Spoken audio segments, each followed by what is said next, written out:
everyone, welcome back to another edition of StarSound Speaks. This is your host, Irliana Samsara, StarSound Astrology.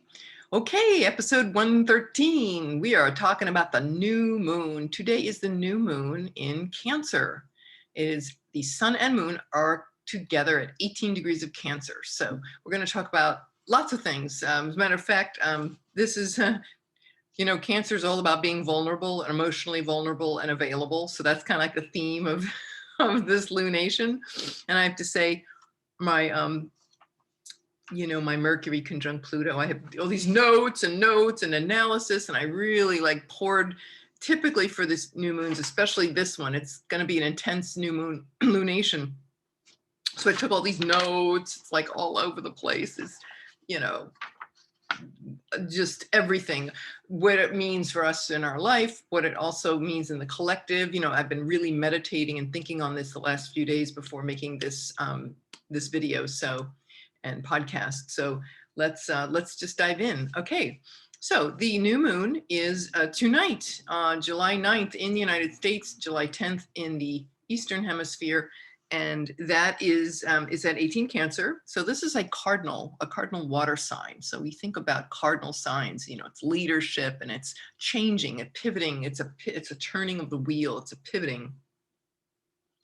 And this is, of course, it's going to affect all of us because one of the things I'm going to delve into is that it's going to make a very intense, the sun is going to make an intense opposition with Pluto. Well, when is Pluto ever not intense? It's kind of it's being redundant to say an intense connection with Pluto, because that is Pluto, right? The Lord of intensity and cathartic transformation. But anyway, I would say for sure we're all going to feel that, but especially if you have if you have your sun or rising sign in a cardinal sign, so that would be Aries, Libra, Cancer, or Capricorn. In late degrees, I would say this is going to pack quite a punch. Is that good or bad? It's neither. It's a punch. So we can take it and use it. And it's certainly an incredibly ripe opportunity to use this to our highest. So here we go. There's a few things I noticed about this. Well, first I'll just talk about the practical aspects. So the sun and the moon at 18 degrees of Cancer. This is in the United States, by the way. I pulled up the US chart, and this is going to be taking place in the, it's going to be in the eighth house of the United States chart, the USA. And it's in an interesting point. It's at the midpoint between the sun and Mercury, the USA sun and Mercury. So definitely giving voice to things in terms of our healing, right? Healing, think about the Divine Mother, women, families, healing, connection, security, comfort and security, emotional catharsis with the opposition of Pluto, and emotional vulnerability and healing, women and families, pregnancy, this is very much fertility and pregnancy. These are all the themes that a Cancer new moon will naturally bring up. So if you think about that in terms of the collective, well, certainly in the case of the USA chart, it's pretty prominent too. And I will say that interestingly, where this is going to play out in the collective. So for all of us, well, there's many things I think about, but I think maybe what I'll do is, well, let's just talk about them first. So in the collective, when I meditate on this, I'm thinking about a few things. One is there's this point called the vertex. Now, okay, if you're in my ancient astrology, I was telling you about how I'm studying ancient astrology. Great place, by the way, Nightlight Astrology at Chuta Baba. Oh my God, he's like the best teacher. But in ancient astrology, they don't talk about many things. One of them is vertex. Okay, so if you're listening, go, shh, don't tell anybody. I'm going to talk about vertex for a few minutes. It's not in the ancient, as far as I know. So what is vertex? Well, it's a relatively new, quote, invention. It's a mathematically calculated point. And if you want to be astronomical about it, it's like the intersection of the ecliptic with the prime the prime vertical. Okay, if you really, let's get that geek stuff out of the way. But anyway, the vertex, and it represents a kind of, not a whole lot it's been really hard to research vertex in the last several years, but basically we'll just go with a general sense of things. It typically represents like a fated point, some kind of a fated meeting with a person or an event that has a dynamic impact on one's life. It might not be forever, but it comes in and changes life. Well, this particular new moon is, we have Jupiter, which is retrograde in Pisces right now, is conjunct the vertex anti-vertex axis in Pisces, and it's 3 degrees. 3 degrees of Pisces is, and Virgo. Vertex is at 3 degrees of Virgo. And I just wondered about that, like, what could that mean? And I think about Virgo being a mutable earth sign. And I think about Pisces with water.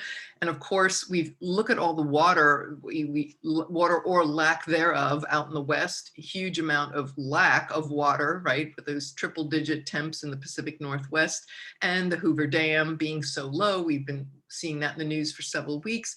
And then we also have, so much, we've had so much rain in other parts of the country and flooding and such. So, and global warming attributing, to that, and causing a lot of that. So all these incredibly intense earth changes. So we think about water, and we think about, especially with this Cancer, it's a Cancer new moon. And with that Jupiter in the water sign of Pisces, to me, Jupiter conjunct the anti-vertex is like saying, hey, you know what? Of course, Pisces being a mutable water sign, mutable water, mutable earth and changes, and water, or the lack of water affecting, and drought and such, it's really like a turning point. It's saying, hey, look, we have got to get our act together. And with Jupiter retrograde in Pisces, it's like, okay, let's look at where we've been fooling ourselves, or where we've been in denial, where we've been sticking our head in the sand about this. Right? And this new moon lunation is really bringing these things up very strongly for us. So it's something that probably not a lot of other astrologers have, delved into the thing about, but, when you meditate on a chart, just things come up, right? I look at these things, I pray, I meditate, and to find the highest information and what is going to be important to know. And perhaps, and a lot of it is things that other people, don't talk about, and that's okay. It's fine for us to all talk about the same things. We're all going to have a different view, but I really, I want to drive this point home about the environment with this particular new moon lunation. Plus, I will say too, Jupiter is going to, on July 18th, so that's about 9 days from now, Jupiter's going to retrograde back into Aquarius, right? 29 degrees Aquarius. For the last like 6 weeks or so, it's been giving us a taste of next year's transit, when it's going to spend the whole year in Pisces. But it's now going to back into Aquarius, where it will turn direct in October. And then, so Jupiter will not be back in Pisces until end of December. Yeah, and like after the Christmas holidays. So, and why I'm saying that is because Jupiter representing the law and, doing the right thing and such, and justice. And so perhaps this is giving us an opportunity to say, look, let's have laws that reflect and that will address these things, instead of it being some vague wish or hope or dream. It's like, let's bring some legislation that can deal with this particular situation with water, with the earth, and not sticking our head in the sand, just getting really and analyzing. Virgo's about data, right? It's ruled by Mercury. So give me the facts, let's analyze this, let's get some data, and let's do the right thing. So anyway, there's that. The sun is going to go into Leo on July 22nd. And that will be, of course, in its domicile. But before it does that, I have to say that probably the most interesting and dynamic thing is that the sun and the moon, both in Cancer now, highlighting the issues of women, family, home, pregnancies, and all of that, vulnerability. And And that is going to, then the moon, a quarter of the way through, right, between now and the full moon, right, the cycles of the moon, quarter moon, it's going to be in Libra, right? So it's cardinal moon, cardinal sign, again, the turning points, and it's going to form a T square with, so Saturn, I'm sorry, the sun, the moon, and Pluto are all going to be in like a T, right? So it's like, it's very dynamic and it demands that action be taken. So the, and if you remember when Michael Bartlett and I talked, we were talking about this on our last podcast. Yay, Michael, he's so cool. About this, whenever you have one of my first teachers in astrology used to talk about this, the T square. A T square is like a three-legged table. And it's, if you've got three legs and one's missing, it's going to create instability and a lot of stress, right? So we want to look and see, well, where's that fourth leg? Well, if you've got Cancer, Capricorn, and Libra in a T, the fourth leg would be Aries, around 21 degrees of Aries. So what is that? Mars, action, be passionate, be courageous in dealing with this conflict. So what is this conflict going to look like? Well, Sun in Cancer, emotional vulnerabilities, emotional intimacies on the table, vis-a-vis relationships, the moon in Libra, one people that we connect with, that we partner with, our desire for love and harmony, and the and Pluto in Capricorn, in that volcanic, explosive Pluto in Capricorn, right? So this is definitely going to bring up a lot of issues around family karma and relationships with our partners, if we're in a committed relationship or a business partnership, or just our one-to-one collaborations and connections with others.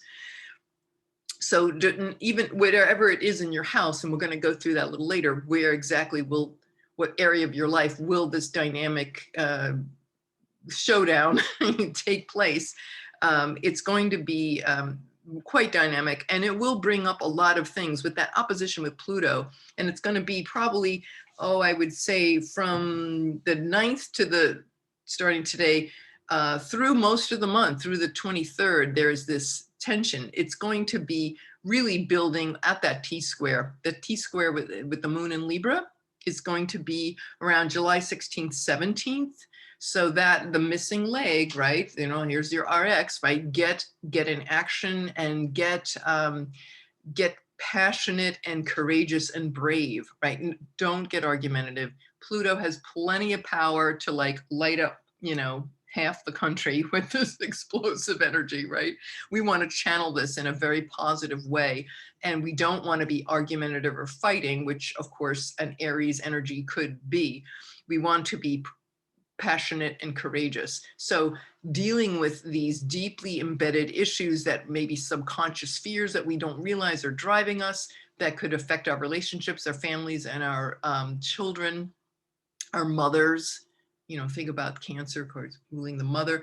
So whether or not our mother is alive or deceased, it matters not, because, that Pluto Capricorn, right? Ancestors, old family traits, maybe miasms, family karma, these kinds of things. Very, very rich opportunity this month.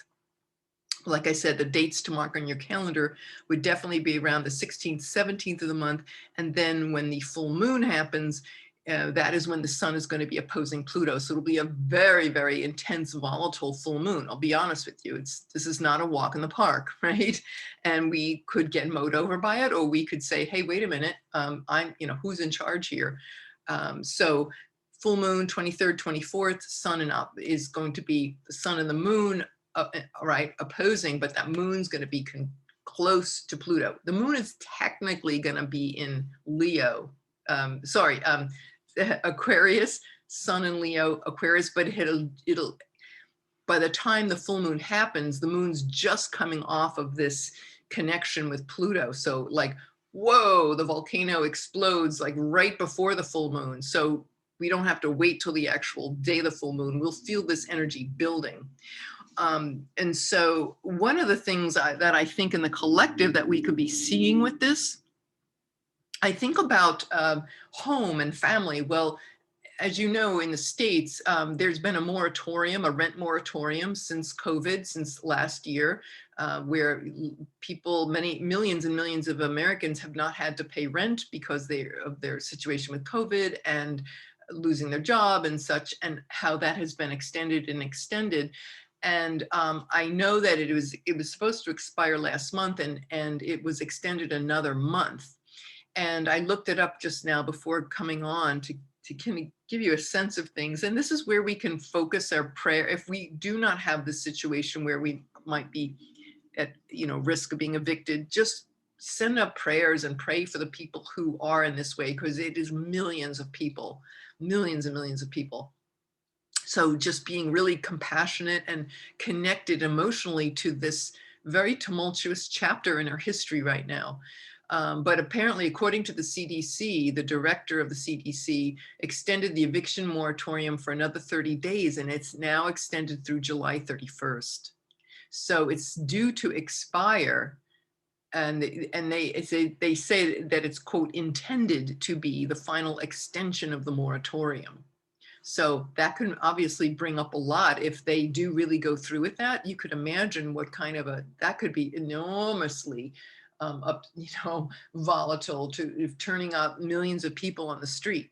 This is a very ugly situation, but one that demands a lot of compassion, which the new moon, this is it, where we can practice compassion and practice, when I think too about the vertex point, with the vertex in Virgo is also the laboring, the working class, working folks, people in service industries, or just workers and laborers in general. And so I just think about that, and that we're at this fated point, and the choice is ours. Where are we in our consciousness to effect the kind of change that we want to see? So at the very base of all that, I would just say, whatever spiritual practice you have, to really cultivate an enormous mindfulness and compassion for what these people are going through, and to really, really pray for them.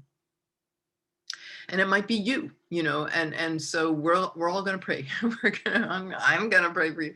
I am very, very connected to all that. I feel like, world mother, I have this, Venus in Cancer. What can I say? I feel like Mother Hubbard, and I really, my heart goes out to everybody in this particular situation. And the reason why they did this, not just for the economics of people losing their home, which is what I always thought it was, but it's because the pandemic was, when this was first enacted last year, the pandemic, of course, was, everybody was in lockdown, quarantine, and they needed to keep people out of homeless shelters where people could contact COVID-19. But of course, it's still going on, this Delta variant, that it's not over yet. And so we're at a very delicate, tenuous situation. Okay, point made.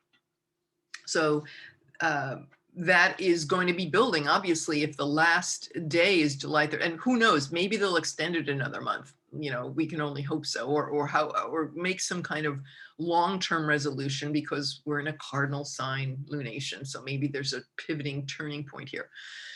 But whatever it is, certainly that's, July 31st is the last day of the moratorium as it stands now. And that's only a week after this gigundo, full moon with, conjunct Pluto, or just having come out of that conjunction of Pluto. So maybe that conjunction of Pluto is like renewing and reinventing a new situation for everybody in homeowners and people with families and children. And maybe there'll be something out of that emotional catharsis. Obviously, it's always about breakdown, breakthrough, with Pluto.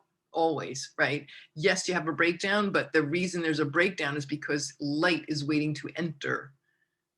That is a Kabbalistic concept. Light is waiting to enter. So the breakdown is just the beginning. It's like the tip of the iceberg. You want to get to what's underneath that, and to really affect change in consciousness. So, okay. I would say too, I really want to make that point about the environment and not hiding ourselves and not kidding ourselves about any of this, whether it's the environment and water and earth changes and rent moratorium. Those are the two big things that came up for me really strongly. The other thing too is when you think about Pluto and Capricorn, it's the pain body of the colonialist, colonial is the post-colonial society that we're in, and the death of colonialism and capitalism that enhancing the billionaire super class, that 9 people became billionaires out of COVID. Really? Pluto and Capricorn is like, okay, we're not going to sustain this much longer. This is not sustainable to have more and more and more wealth and fewer hands. So there's that point of again, we have seen it in various transits when the Uranus-Pluto square several years back. Now we have this particular, of course, last year was the year from hell. We don't need to go there, but this particular new moon in Cancer, it's again bringing up all those major, it's a major turning point, and this is all about the pain body of our toxic underpinnings of our society, of Western society, and what it has done, and the miasms and the karma and the karmic patterns and the loosening up and the healing of all this, right? So I think about especially like communities of people who have been historically marginalized. So I think of like the BIPOC, Black and Indigenous people of color, the LGBTQIA. Those are just 2 such examples, very, very prominent in the news these past few years, of course, with these transits. And so whether or not you belong to these communities, if you don't, just hold your heart in compassion for them, reach out to them, be there for them, because this, especially with that Sun opposition of Pluto, can be bringing up really intense, dark shadow patterns, and we want to keep healing, right? There's no other way than forward. So in this moment, I'm going to be my little public service announcement. I want to give you, here are some phone numbers that I looked up for if you are a person. This may be, especially too with Uranus and overcoming square, Uranus and Taurus and overcoming square to the Mars and Venus in Leo. That's going to be showing up around July 13th, 14th. We talked about that in the previous podcast. It's like, wow, that's a lot of love, intense love, Mars and Venus together in the sign of Leo. Great for launching projects and getting inspired and being in action with creative projects. Uranus is an overcoming superior square to that hookup, and that may be very powerful, I would think too, for the LGBT community, because of Uranus being the overcoming square. It's like, be daring, break free, show who you are, be proud of who you are, really shine your heart bravely. I would very much think that this lunation is maybe one of the most powerful of the year for that, and that magical 2-day window can be some very enlightening, a lot of realizations. Maybe there might be people who are feeling, oh, they're ready to come out, and come out of the closet. So there's all of that, and so here let me give you these telephone numbers, and you can hopefully, if you need these or pass them along, let me go grab them. Hold on just a second. Okay, so yeah, so here are these phone numbers. The Trevor Lifeline, it's for LGBTQIA youth 13 to 24. It's called the Trevor Lifeline from the Trevor Project, and that number is 866-488-7386. And then I also wanted to find some hotlines to assist BIPOC, BIPOC. And there I found a few. One of them has it's particularly for BIPOC, LGBTQ, and a Black Femme lens. And it is 800, I'm sorry, I forgot the name of it. I didn't write that down, but it's 800-604-5841. Then there's a trans Lifeline, transgender, and it's 877-565-8860. And in Canada, that number would be 877-330-6366. And then if you're not LGBTQ, BIPOC, if you're just BIPOC, there is on psychologytoday.com, there's a page. I just Googled BIPOC therapists, or BIPOC hotline, and I found psychologytoday.com has this whole page of therapists that special with their phone numbers there, maybe even email addresses, but therapists that specialize in BIPOC issues. So I just want to offer that to hopefully, again, extending out connection and caring. This lunation is like, man, we got to take care of ourselves and each other, self-care, and look out for each other, walk each other home, right? That's what Ram Dass used to say, let's walk each other home. Isn't that so Cancerian, home and walking each other, caring and home, right? This is like the most perfect lunation for that. And we're going to need it with that volcanic Pluto coming up. Okay, so let's see what else we have. I want to also talk about, a little bit more about that Pluto. Pluto, and that sun shining a light into dark recesses of Pluto and things that maybe we were not aware of, or that we are aware of, but have been stuffing it. When you think about Saturn being the domicile ruler of this Pluto in Capricorn transit all these years, since 2008. This is obviously deeply affecting the very foundations of our society. And and just as individuals, the very structures of the reality that we live by, the very structures of who we are. And I think about, there is a great quote that Werner Erhard said, and this is something that's very Pluto and Capricorn, where things have been stuffed or unrecognized, or where they say is you don't know something's there, and you don't know that you don't know it. You don't know that you're ignorant of your unconsciousness, you could say. And he said, an untransformed environment is one in which the truth cannot be told. And I never forgot that. I just thought that was so neat. I remember doing the Landmark Forum years ago, and what a great dramatic impact that had on my life. And it really, talk about taking the blinders off of things. And I remember hearing that quote, and I never forgot that. And when you think about it, if you can't tell the truth, that's an untransformed environment. If you cannot, because people won't hear you, or you could be threatened, your personal safety could be threatened. It could be any number of things. There's no truth, there's no light. If there's no light, there's no life.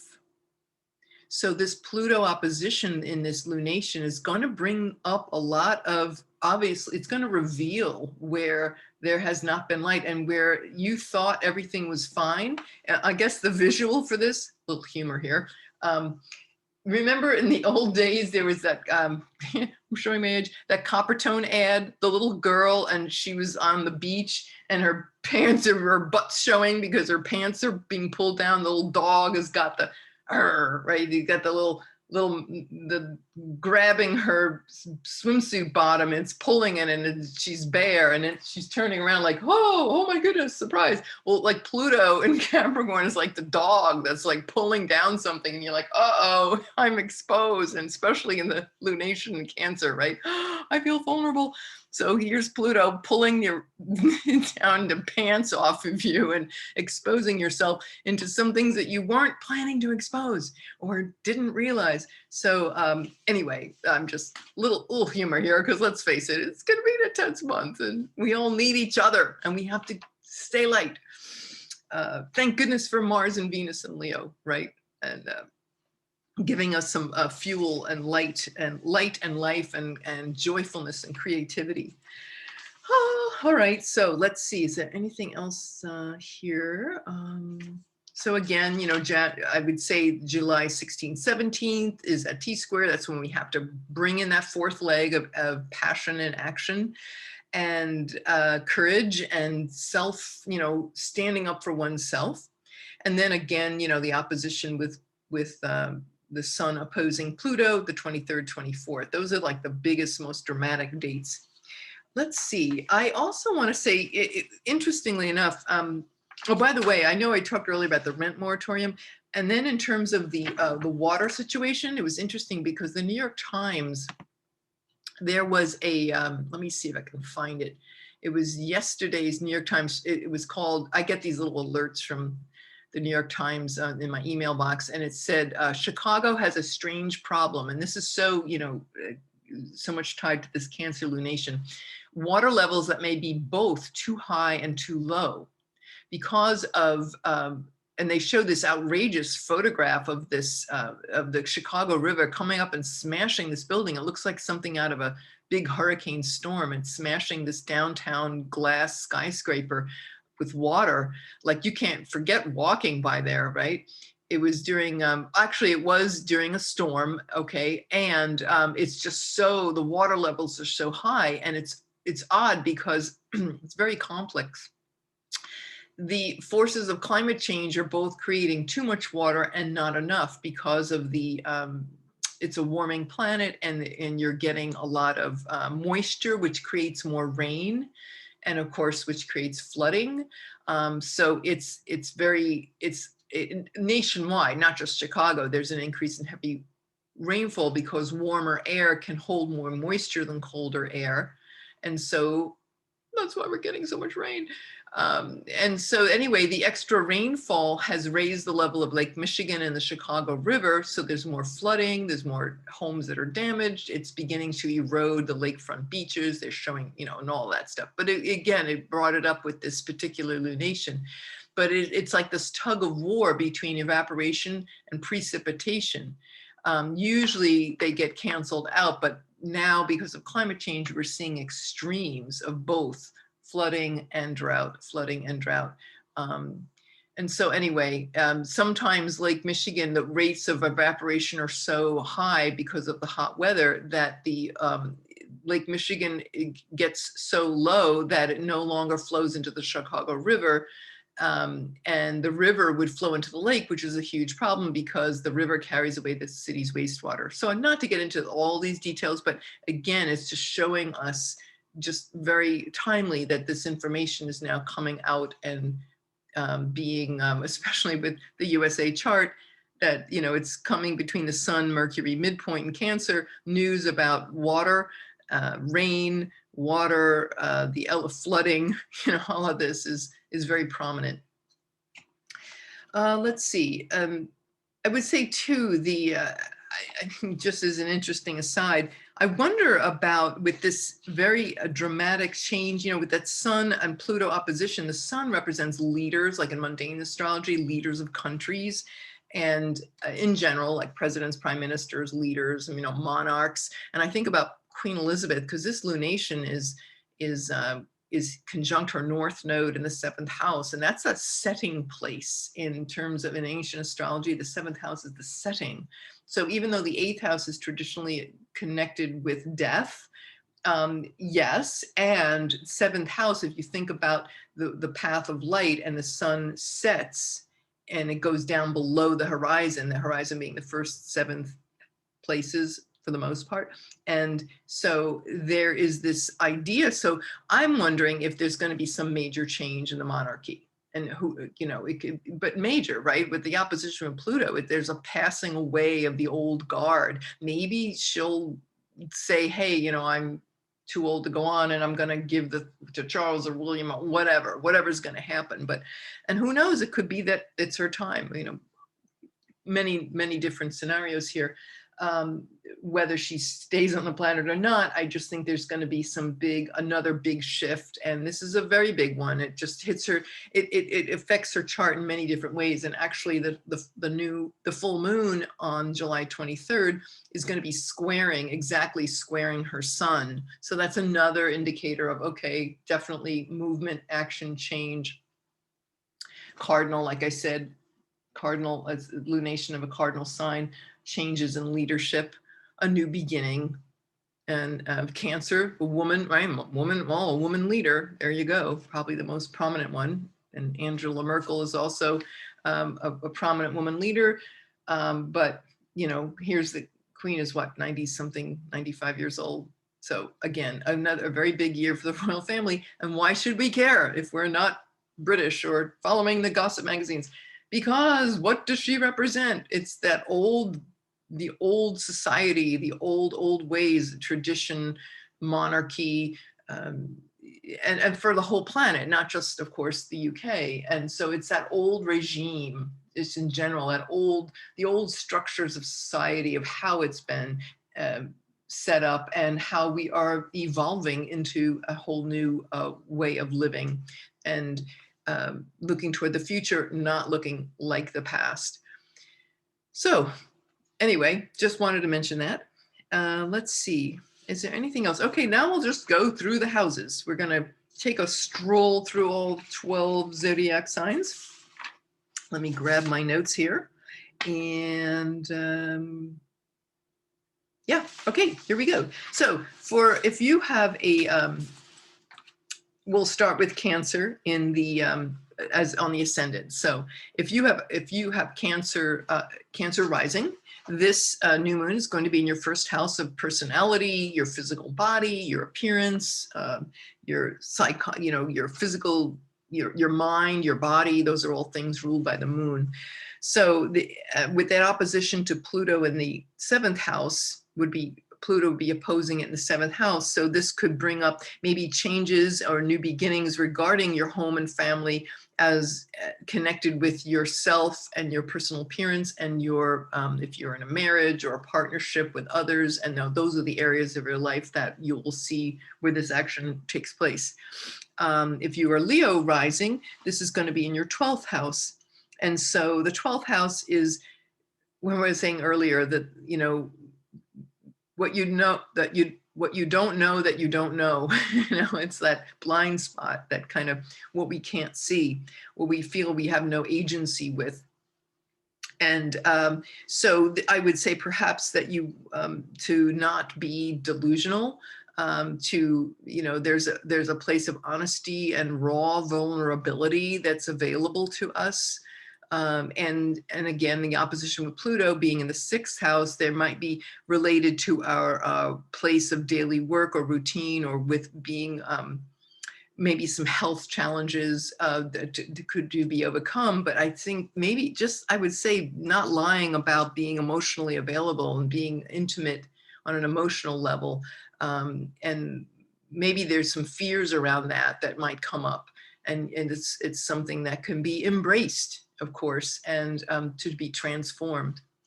Virgo risings, this is going to be in your 11th house of friends and allies and colleagues. And I would say perhaps some maybe emotional vulnerability around friends and family, and connections with them. And then again, you know, opposing Pluto, maybe some realizations and unknown things around one's creativity, could also be regarding children, those kinds of things. That's Virgo rising. And Libra rising, this is going to be in your 10th house of career and your public reputation. So how you show up on the world stage. And then again, how that relates, you know, your sense of vulnerability in your career, and how it relates to your home and family. Scorpio rising, this is going to be in your 9th house. The 9th house rules, you know, esoteric wisdom, philosophy, our belief system, our sense of morality, you know, what's right and wrong and doing the right thing, our principles. And so we have this Scorpio, so the Scorpio rising would have perhaps, you know, there's some emotional vulnerability with family and children and our mothers and such, and our comfort zone regarding our belief systems. Let's see, so Sag rising, that will be in your 8th house, and that is the 8th house is, you know, sex, money, taxes, and death. What can I say? But it's really about the ties that link us, that are contracts or soul contracts. So maybe there's some family debts, and it doesn't necessarily mean financial, like absolute financial debt, which of course, it could be, but it also could be just the debt we owe another soul, or that another soul owes us, that has to do with our families, or our sense of security, and our families and mothers and such like that, and children. Capricorn rising, 7th house. This is going to be this new moon, new beginning regarding your relationships, or partnerships, or related to your family, or maybe your partner's family. So there's, and you yourself, and how you personally play out, because that Pluto opposition is going to be in your 1st house. So, you know, maybe a new you that needs to emerge in the midst of this conversation about vulnerability and families and family dynamics and family karma. Aquarius ascendant. This will be in your 6th house. The 6th house rules, well, it's the joy of Mars. So it can be about illness and struggle and challenge, and maybe accepting that challenge, hard work. It can be maybe there's some emotional things that create health problems. Maybe you know, feeling that you have to fight for your you know, emotional stability, or perhaps there's some emotional component that is affecting your daily routine that would be looked at. This is the opportunity for a new beginning with that. What drives you emotionally, you could say, you know, what is there for you in that regard. Also with maybe coworkers. 6th house is the people that are like your employees, or if you don't have employees, maybe your coworkers. So there could be some opportunities there, maybe to be more available and intimate and taking care of coworkers, or letting them take care of you, you know, allowing somebody to support you. Oh my God, I'm allowing help, you know, what a breakthrough. Pisces rising, this new moon is going to be in your 5th house, which is in ancient astrology, that's the joy of Venus. So it's pleasure and creativity and children and fertility, you know, fertile creative projects, and adventure and risk taking and fun, right? This is a fun house.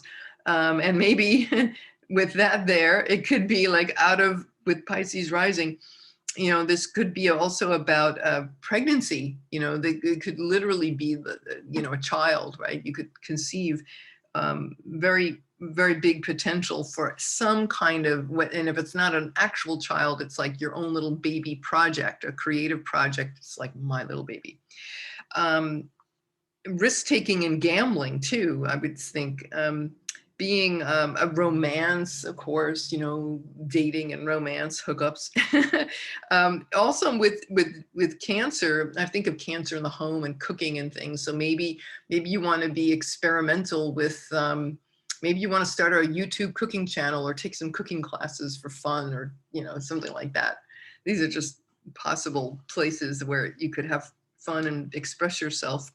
And along the way, maybe you'd find that you'd have a different, your friends and people you associate with it might be time for them to, you know, maybe a new crop of people show up with that Pluto in the 11th. Maybe the old ways in which you connect with others would change, and you might find a new crop of friends and family or tribe, you know, to connect with.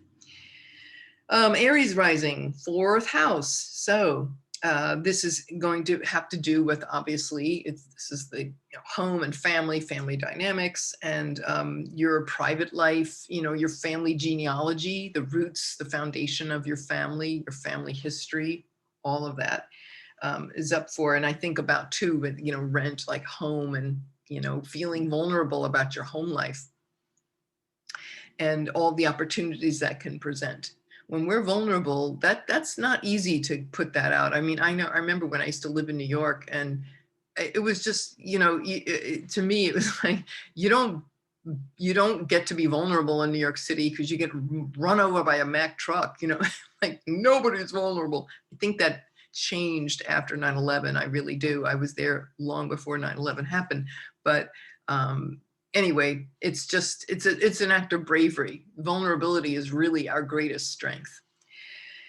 Taurus rising. So this is going to be in our 3rd house, which is the house where the moon finds its joy. So again, that moon, that cuddly, you know, wanting that security, you know, the man cave or the girl cave or the whatever, non-gender binary cave, it's a cave, right? The moon is about where we can, our environment and our psychology. So that might speak to us regarding our siblings or our neighbors or our communications with them, our connections with them, and maybe being mentally and emotionally available for like, for example, siblings, and letting them care for us or we care for them, and what breakthroughs might happen, what truths or beliefs might be revealed as we build up to that, you know, first quarter and full moon that you didn't know about your siblings and cousins and in-laws and people in your immediate environment like that. Gemini rising, the final one, this is going to be in your second house, which is personal finances and money and assets and talents and resources. So again, you know, the emotions and emotional availability, and perhaps a fertile place for these changes to take place would be, it'll be in that area. Look to that area of your life, tied in with your family, maybe family resources or family talents, or the talent of somebody helping, assisting you with their talents, and business as well, money and assets of a business. And with that Pluto in the 8th would be perhaps might be a cathartic, explosive moment where the resources of other people may come to assist you, or like that you didn't know you had, or, you know, or they didn't know you had. So all kinds of opportunities, very rich, really, a really super rich lunation here. Okay, well, that's all I have for today. I hope you found this useful. And like I said, you know, just keep reaching out to each other. Let's just keep, like we said, Ramdas, walk each other home. Let's just take care of each other. It is going to be intense. Let's just keep breathing, saying our mantras, doing our yoga, doing our pranayama. It's very important for this. This is a real turning point of a month. So anyway, I hope you enjoyed that. Let me know how you're doing with all that. Put your little comments in the bottom. It's always great to hear from you. And I really appreciate any kind of feedback. We love to hear how this is playing out for you, or will play, where it might be playing out. What area of your life is this going to be happening? So until next time, thank you all for listening. And I wish you the most wonderful and extremely fertile, life-giving, breakthrough, transformation, transformed environment for this July new moon. Thank you all for listening. Much love to you all. And we'll see you next time. Okay, this is Irliana Samsara, StarSound Speaks, StarSoundAstrology.com. Yeah, and holler at me, you know, you need a session to walk you through this intense month, just go for it, you know, come on, what you waiting for? Don't be shy. Mother Hubbard is here. The mothership hears you, okay? We'll take care of you. All right, bye for now. Take care.